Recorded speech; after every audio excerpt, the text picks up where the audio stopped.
ये अपना परिचय बता दें। मैं राष्ट्रीय महासचिव हूँ भारतीय श्रमिक कामगार कर्मचारी महासंघ का। ये आज प्रेस वार्ता कराने का क्या उद्देश्य था आपका? देखिए, भारत सरकार एवं राज्य सरकार की जितनी भी स्कीमें चलाई जा रही हैं वो धरातल पर कैसे पहुँचे उसकी योजना हमारे कार्यकर्ताओं ने बनाई थी, उस पर काम हो रहा है। और इस लॉकडाउन के दौरान जो श्रमिक जिनका रजिस्ट्रेशन हो गया था, उनके पास रोजगार नहीं था, दिहाड़ी मजदूर, उनके खाते में डायरेक्ट पैसा भेजने का काम उत्तर प्रदेश के यशस्वी मुख्यमंत्री पूजनीय योगी आदित्यनाथ जी ने किया था। ऐसे श्रमिकों का रजिस्ट्रेशन कराना, उनके स्किल लेवल डेटा तैयार कराना, ये हमारा मुख्य उद्देश्य। ये महंगाई चरम सीमा पर है, जनता त्राहिमाम कर रही है। देखिए, महंगाई का जो 2022 का चुनाव भी नजदीक है।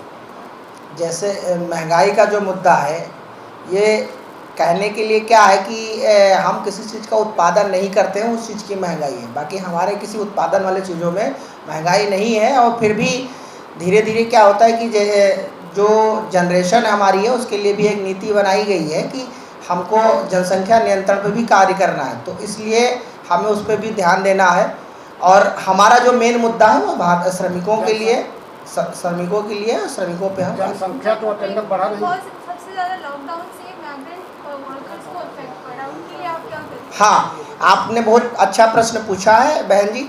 मैं आपको बता दूं कि भारत सरकार ने और राज्य सरकार ने दोनों ने आपसी समन्वय बना के श्रमिकों के स्किल लेवल रजिस्ट्रेशन के लिए रजिस्ट्रेशन किया गया है कि जिस प्रकार का श्रमिक है उस प्रकार का उसको रोजगार दिया जाए। और जितने भी आउटसोर्सिंग कंपनियां हैं उनको सख्त निर्देश दे दिया गया है कि जितने भी रजिस्टर्ड हमारे श्रमिक कामगार हैं उनको सबसे पहले रोजगार की व्यवस्था कराई जाए। 2022 का विधानसभा पास में क्या तैयारियां हैं?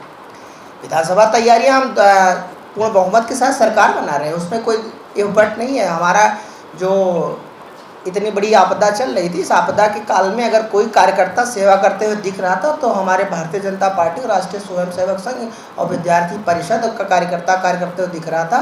बाकी किसी पार्टी या किसी दल के कार्यकर्ता को अपने कार्य करते हुए किसी आपदा के वक्त नहीं देखा होगा। सर, किसान नेता राकेश टिकैत दिल्ली के तर्ज पर लखनऊ को घेरने की बात कर रहे हैं।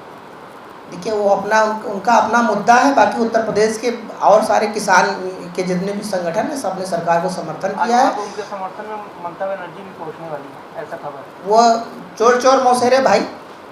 मैं आपको बता दूं, किसान का मुद्दा अगर आपने उठाया है तो मैं एक छोटा सा विषय बता रहा हूँ। मैं बिहार में दौरे पे था और समस्तीपुर के एक किसान ने अपने खेत में गोभी को रौंदने का एक फेसबुक पे सोशल मीडिया पे अपडेट डाला था।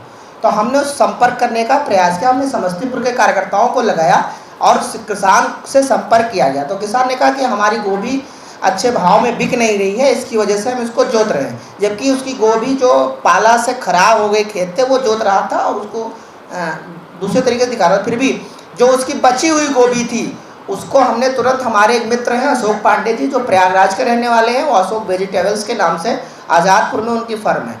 हमने उनसे बात की, हमने कहा गोभी कै रुपए किलो, ये इससे पूछा किसान से कै रुपए किलो बेच रहा है, कह रहा है 1 रुपये किलो। हमने कहा अशोक जी से तुम कितने रुपए में खरीदोगे? बोला 10 रुपये में।